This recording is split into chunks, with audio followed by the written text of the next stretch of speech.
ఆయన సందులో ఆత్మ విషయమే దీనులుగా మనం మార్చబడితే పరలోక రాజ్యమే మన సొంతం అయిపోతుందండి. ఈ రోజున ఈ లోకంలో సెంటు భూమి సంపాదిస్తేనే సంబరపడిపోతున్నాం. ఈ లోకంలో ఒక సెంట్లో ఇల్లు కడితేనే ఆనందపడిపోతున్నామే. పరలోక రాజ్యంలో ఆయన మన కోసం పునాదులు కలిగిన పట్టణంలో నీ కొరకు స్థలం సిద్ధపరిచా.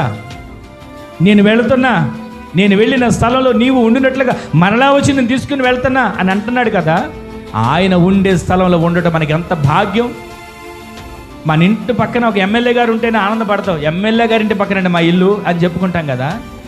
మరి రాజాదికి రాజు, ప్రభువులకు ప్రభు అయిన యేసు క్రీస్తు ప్రభుల వారితో నా నివాసం అని ఎప్పుడైనా చెప్పుకోగలుగుతున్నామా?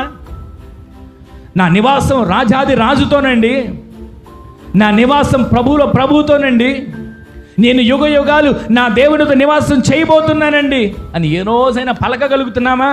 ప్రయాసలతోనే ఉంటున్నాం, కష్టాలతోనే కాపురం చేస్తున్నాం, కన్నీళ్లతోనే కలిసి ఉంటున్నాం. ఎంత ప్రయాసపడుతున్నా ఆ ప్రయాసలు తీరక, భారాలు తీరక కుమిలిపోతున్న పరిస్థితులు. ఈ ఉదయకాలం దేవుడు మనతో మాట్లాడుతున్నాడు. నీ ప్రయాసలు తీరాలన్నా, నీ భారాలు తొలగాలన్నా నీవు నా యొద్దకు రావాలి. హల్లెలూయా. ఆయన యొద్దకు వచ్చిన నీవు మొట్టమొదటిది ఎలా ఉండాలో తెలుసా? ఆత్మ విషయంలో దీనులై మీరు ఉందురుగాక. అలా ఉన్న మీకు ఏం సొంతం కాబోతుంది? పరలోక రాజ్యమే నా సొంతం అవబోతుందని విశ్వసించిన వారు గట్టిగా స్తోత్రం చెప్పండి. హల్లెలూయా. ఈ లోకంలో 10 రూపాయలు ఇస్తేనే కాసేపు పిల్లలు ఆనందపడుతున్నారండి. ఈ లోకంలో 10 రోజులు గుర్తు పెట్టుకుంటున్నారండి ఏదైనా మేలు చేస్తే.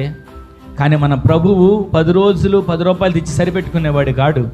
పరలోక రాజ్యాన్ని మన కొరకు సిద్ధపరిచాడు.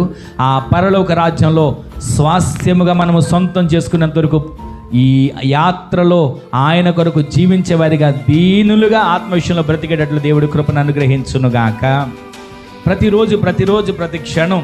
ఈ రోజున కొంతమంది కొన్ని విషయాల్లో చిక్కుకుపోతున్నారు. కొన్ని విషయాల్లో చిక్కుకుపోయి జీవనోపాధుల్లో, కొన్ని విషయాల్లో చిక్కుకుపోయి జీవన యాత్రలో అన్ని ఇబ్బందులు పడుతూ ఆత్మ విషయంలో దీనుడిగా జీవించడం అంటే మా వల్ల కాదండి. ఆత్మ విషయంలో దీనుడిగా మేము జీవించలేమండి. మేము మాట్లాడే మాట వేరే, మా ప్రవర్తన వేరే, మేము చేసే పని వేరే, మేము దీనుడిగా ఉండలేకపోతున్నామని అనుకొని ప్రయాసలతో జీవిస్తున్నారు. కానీ ఈ ఉదయకాలం దేవుడు మనతో మాట్లాడుతాడు. మనము ఆత్మ విషయమై దీనులుగా మార్చబడగలిగితే మనకు ఈ లోకంలో సంపాదనో వస్త్రాలు ఏదో వస్తువో ఇస్తాడని కాదు, మనకు పరలోక రాజ్యాన్ని దేవుడు సొంతం చేయబోతున్నాడు. హల్లెలూయా.